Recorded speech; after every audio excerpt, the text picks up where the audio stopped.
સુરતના લિંબાયત ઝોન દ્વારા વિસ્તારમાં મંગલા પાર્ક, મહાપ્રભુનગર, ગોવિંદનગર, રતનજીનગર સોસાયટીઓમાં તપેલા ડાઈંગ પર પાલિકાની કાર્યવાહીથી લોકો બેરોજગાર બન્યા છે।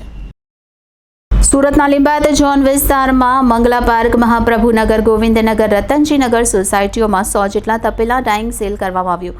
લિંબાયત વિસ્તારમાં આ કામ સાથે 15,000 લોકો લગભગ સંકળાયેલા છે, જેથી લોકોને રોજીરોટી કામ વગર હેરાનગતિનો સામનો 5મા દિવસ સુધી કરી રહ્યા છે, જેથી સોસાયટીના રહીશો અને એસોસિએશન દ્વારા ખાસ અપીલ કરી રજૂઆત કરવામાં આવી છે કે જે સીલ ખોલવામાં આવે તપેલા ડાઈંગ દ્વારા બાહેંધરી લખી દિવાળી સુધી આ કામને ચાલુ રાખવામાં આવે, જેથી લોકોને રાહત મળી શકે।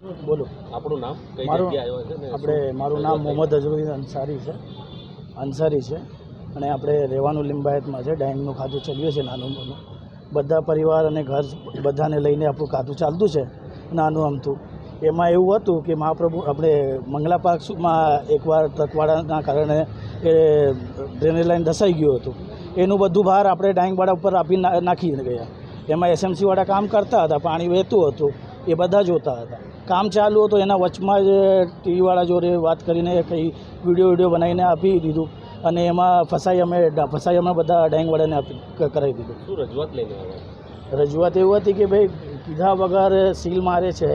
એમાં એવું હતું કંઈ અગ્રિમ નોટિસ આપી દેતા કે બતાવી દેતા કે અમે કાલે સીલ મારવાના છે, કે કંઈ પ્રોબ્લેમ હોત તો અમને કહી દેતા કે ભાઈ પ્રોબ્લેમ થાય છે, તમે થોડુંક વાર માટે ડાઈંગ બંધ કરી નાખો કે અમે ગટર લાઇનનું કામ કરી શકીએ।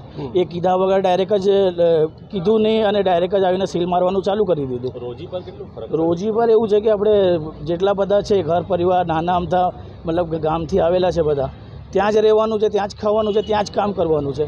અમે અત્યારે તો ઘણા બધા લોકો છે, આખો એને 4-5 એરિયો ઘેરાયેલો છે અને હમણાં સીલ ચાલુ જ છે, સીલ મારવાનું ચાલુ જ છે।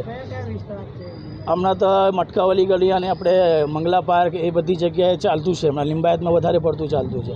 પણ એમાં એવું હતું કે કંઈ કહીને આવતે કે કંઈ કરીને આવતે ને તો આપણને સમજાય કે ભાઈ કીધું છે તો આપણે બંધ કરી દઈએ। લિંબાયત ઝોનના અધિકારીને તમે રજૂઆત કરી, શું જવાબ મળ્યો?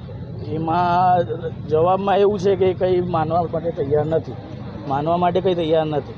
એ માનીને કોઈ ટાઈમ આપી દે કે ભાઈ અગ્રિમ નોટિસ આપી દે કે તમે આટલા દિવસમાં ખાલી કરી દો કે આટલા દિવસમાં તમને ચલવું છે કે નહીં ચલવું છે, એ પ્રમાણે અમે કંઈ કરી શકીએ છીએ। આટલા વર્ષથી આ તપેલા ડાઈંગ ચાલતી હતી?